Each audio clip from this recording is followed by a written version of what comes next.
आज हम कक्षा 7 की सामाजिक विज्ञान किताब का जो हमने लेसन शुरू किया था पहला,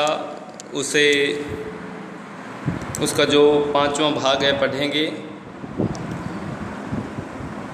आइए पढ़ते हैं। समय और इतिहास के कालखंडों पर विचार। इतिहासकार समय को केवल घड़ी या कैलेंडर की तरह नहीं देखते, यानी केवल घंटों, दिनों या वर्षों के बीतने के रूप में ही नहीं देखते।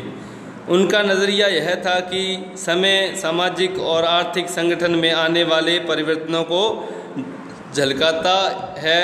यह दिखलाता है कि विचारों और विश्वासों में कितनी स्थायित्व रहा है और कितना परिवर्तन आया है। यदि अतीत को समान विशेषता रखने वाले कुछ बड़े बड़े हिस्सों, युगों या कालखंडों में बांट दिया जाए तो समय का अध्ययन कुछ आसान हो जाता है।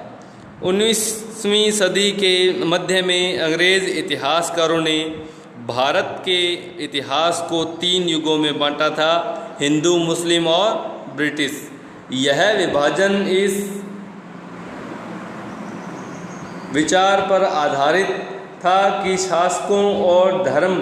शासकों का धर्म ही एकमात्र महत्वपूर्ण ऐतिहासिक परिवर्तन होता है और अर्थव्यवस्था, समाज और संस्कृति में और कोई भी महत्वपूर्ण बदलाव नहीं आता। इस दृष्टिकोण में इस उपमहाद्वीप की अपार विविधता की भी उपेक्षा हो जाती है। इस काल विभाजन को आज बहुत कम इतिहासकार ही स्वीकार करते हैं। अधिकतर इतिहासकार आर्थिक तथा सामाजिक कारकों के आधार पर ही अतीत के विभिन्न कालखंडों की विशेषताएं तय करते हैं। पिछले साल आपने जो इतिहास पढ़े थे उसमें प्राचीन समाजों के कई प्रकारों का समावेश था, जैसे शिकारी, संग्राहक, प्रारंभिक दौर के कृषिकर्मी, शहरों और गांवों के निवासी और प्रारंभिक दौर के राज्य और साम्राज्य। इस साल आप जो इतिहास पढ़ेंगे उसे प्राय मध्यकालीन इतिहास कहा जाता है। इसमें आपको कृषक समाजों के विस्तार, क्षेत्रीय और साम्राज्यिक राज्यों के उदय, कभी कभी तो ग्रामवासियों और वनवासियों की कीमत पर प्रधान धर्मों के रूप में हिंदू धर्म, इस्लाम धर्म के विकास और यूरोप के व्यापारिक कंपनियों के आगमन के बारे में विस्तार से जानकारी मिलेगी। भारत के इतिहास में ये 1000 साल अनेक बदलावों के साक्षी रहे हैं। आखिर 16वीं और 18वीं शताब्दी 8वीं या 11वीं शताब्दियों से काफ़ी भिन्न थी। इसलिए इस सारे काल को एक ऐतिहासिक इकाई के रूप में देखना समस्याओं से खाली नहीं है। फिर मध्यकाल की तुलना प्राय आधुनिक काल से की जाती है। आधुनिकता के साथ भौतिक उन्नति और बौद्धिक प्रगति का भाव जुड़ा हुआ है।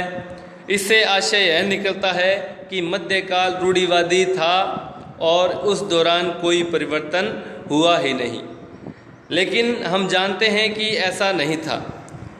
इन 1000 वर्षों के दौरान इस उपमहाद्वीप के समाजों में प्राय परिवर्तन आते रहे और कई क्षेत्रों की अर्थव्यवस्था तो इतनी समृद्ध हो गई थी कि उसने यूरोप के व्यापारी कंपनी को भी आकर्षित करना आरंभ कर दिया। इस पुस्तक को पढ़ते समय आप परिवर्तन के चिन्हों तथा यहाँ सक्रिय प्रक्रियाओं पर ध्यान देते चलें और जब भी संभव हो इस पुस्तक को आप जो पढ़ रहे हो उसकी तुलना आप पिछले वर्ष की पढ़ी हुई किताबों की बातों से करने की कोशिश करें।